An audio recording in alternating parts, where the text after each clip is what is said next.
Yo, what is going on, guys? And today, Kemba Walker was traded to the Oklahoma City Thunder, and basically, I just wanted to just do we're gonna do instant grades for the Celtics and Thunders.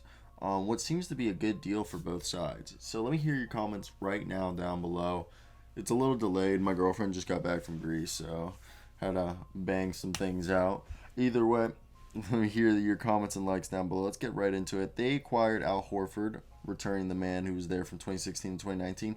Moses Brown, a guy who averaged basically 9 and 9 this year, and the a 2023 second round pick, and they had to give up their 16th pick in this year's draft and a 2025 second round pick, which is the first move Brad Stevens has done as now being at the helm of the front office.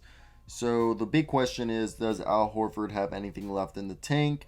And is this a good or a bad sign of Brad Stevens? Because you could argue like Tom Thibodeau had a niche for bringing a lot of his old players back, and that isn't the best thing to do because it kind of like stagnates because you're just basically bringing the same team back together.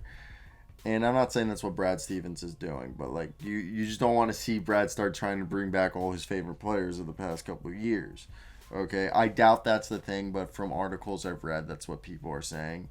Now, Al Horford is going to be basically insurance for Robert Williams the third or Tristan Thompson or Moses Brown. If none of those are really good as starting center, Al Horford, bottom line, he would be.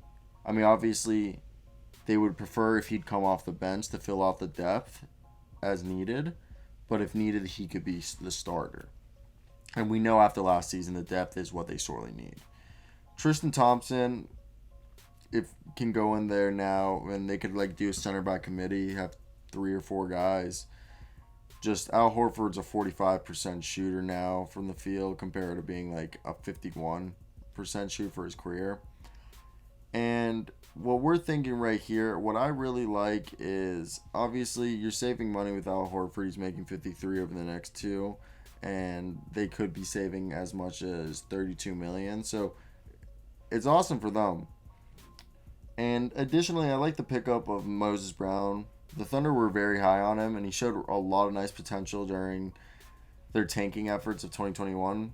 But I think that was a great thing. Now, the Thunder, they get Kemba Walker and the 16th pick in this year's draft. So another trade and another first round pick for the Oklahoma City Thunder.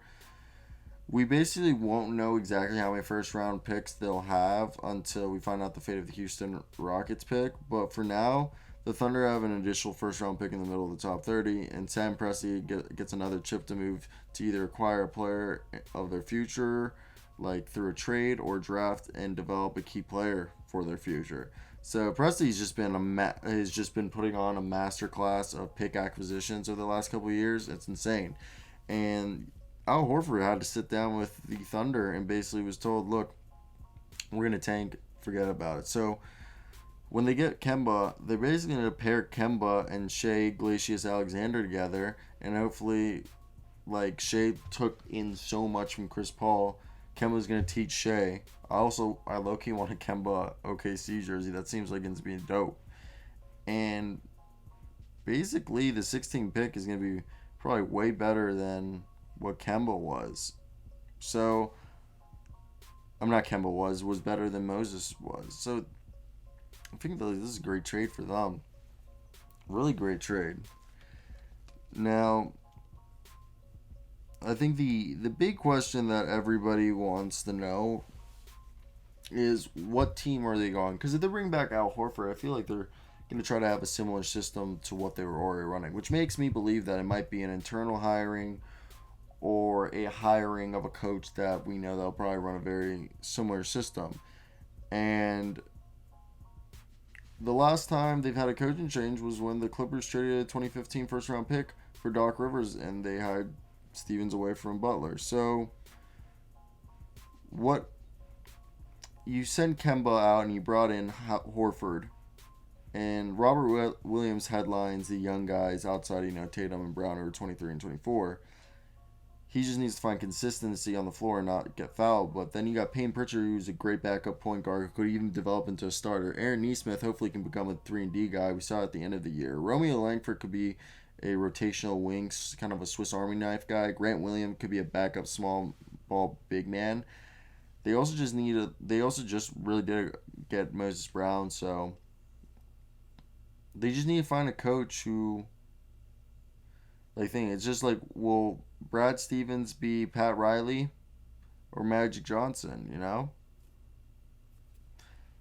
that's what it comes down. So this is obviously a very desirable. I think maybe Rick Carlisle could come here. I don't even know. Then I feel like it has to be an internal thing. So I want to hear your guys' opinion on like this whole situation. But that's basically it for me, guys. I hope you guys did enjoy this video. Comment down below. But peace. Oh.